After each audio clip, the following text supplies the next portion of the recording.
Sakit nih, buku gede banget tau. Mantap lah. Ini buku atas sama buku telepon. Sih bukan buat telepon lagi. Ini kita lanjut. Kita kan pengen ke Bandung nih.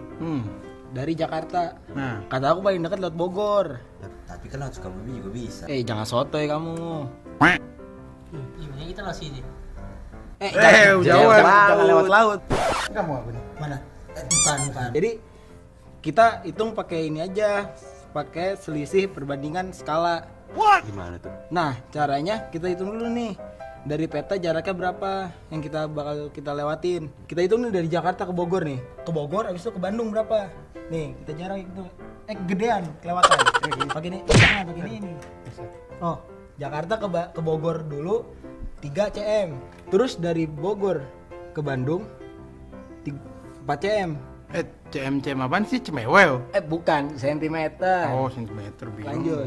Dari Jakarta ke Sukabumi 3 cm juga. Oh, sama. Dari Sukabumi ke Bandung 6 cm. Nah baru kita kan udah tahu nih jarak tempuh yang bakal kita lewatin. Kita selisih pakai perbandingan skala. Nah skalanya itu kan 1:2.500.000. Nah jadi berapa selisihnya dari jarak yang kita tentuin? Tahu nggak Mudap? Kamu hitung aja sendiri. Aku mau nggak ngerti. Sama aku juga. Ngerti nggak? Apalagi aku. Ngerti nggak? Tadi jelasin bisa. Ya tapi kan nggak ngerti caranya. Ya udah nggak jadi pergi kita.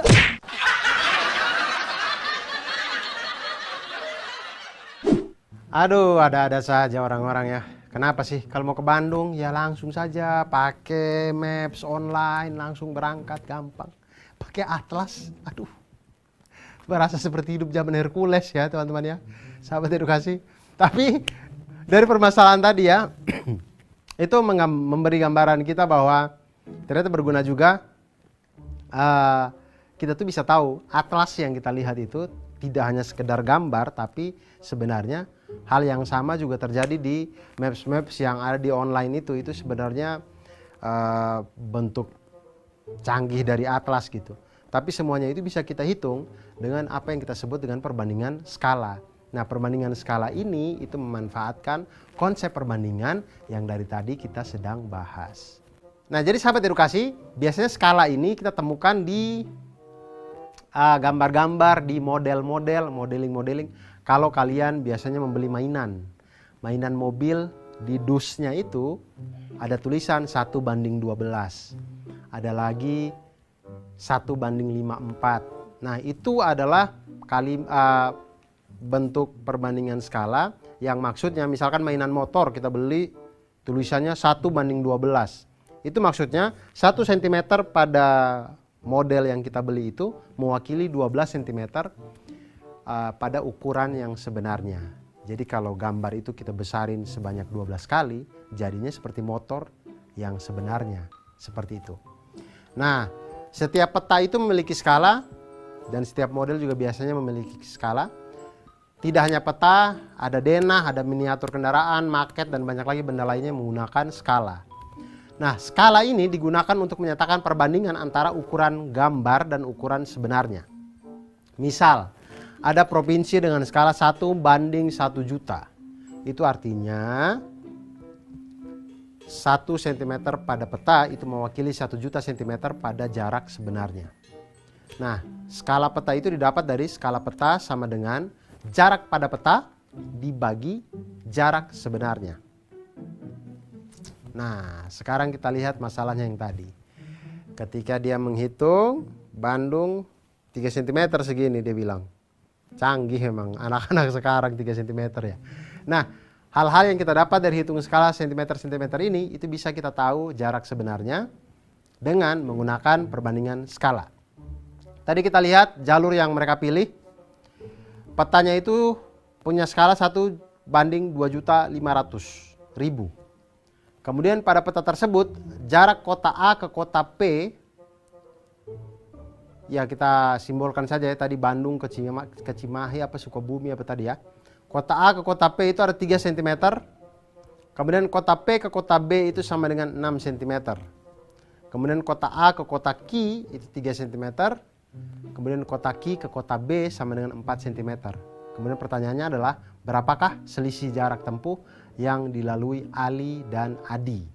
Karena ada dua jalur, Adi itu memilih berkendara dari kota A ke kota B melalui kota P, dan Ali memilih berkendara dari kota A ke kota B melalui kota Q. Nah, disinilah kita hitung bersama. Untuk yang pertama, kita lihat Adi. Adi dia dari kota A ke kota kota A ke kota B melalui P. Kita lihat jarak kota A ke kota P itu 3 cm, maka 3 kali jarak sebenarnya adalah 3 kali 2.500.000 sama dengan 7.500.000 cm jarak sebenarnya, maka itu menjadi 75 km. Kemudian jarak kota P ke kota B. A ke P dulu baru P ke B. Jarak dari P ke B itu adalah 6 cm, maka jarak sebenarnya adalah 6 kali 2.500.000 sama dengan 15 juta cm atau sama dengan 150 km pada jarak sebenarnya. Jadi jarak sebenarnya dari kota A ke kota B melalui P itu sama dengan 75 km ditambah dengan 150 km sama dengan 225 km. Nah, sekarang kita lihat teman yang satunya. Berangkat dari kota A ke kota B melalui kota Q. Nah, kita lihat sekarang jarak dari kota A ke kota Q itu adalah 3 cm pada peta. Maka jarak sebenarnya adalah 3 cm dikali dengan 2.500.000 cm sama dengan 7.500.000 cm atau sama dengan 75 km. Tampaknya sama dengan jarak dari A ke P tadi ya. Kemudian jarak kota Q ke kota B itu adalah 4 cm pada peta. Maka jarak sebenarnya adalah 4 cm dikali dengan 2.500.000 cm sama dengan 10 juta cm.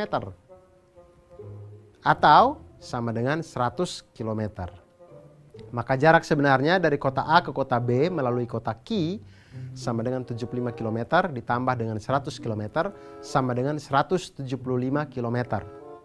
Jadi selisih jarak yang ditempuh oleh dua teman ini adalah 225 km dikurangi dengan 175 km sama dengan 50 km. Jadi ternyata lebih dekat kalau kita melalui kota Q. Tapi siapa yang sampai lebih duluan? Ya tergantung siapa yang punya kecepatan lebih cepat tentunya. Nah, cara lainnya bisa juga kita kerjakan dengan kita jumlahkan dulu jarak-jarak yang ada pada peta. Misalkan teman yang pertama adalah kota A ke P kemudian baru ke B. Itu menjadi 3 tambah 6 sama dengan 9 cm. Kemudian teman yang kedua dari A ke Q kemudian Q ke B itu mendapatkan 3 ditambah dengan 4 sama dengan 7 cm.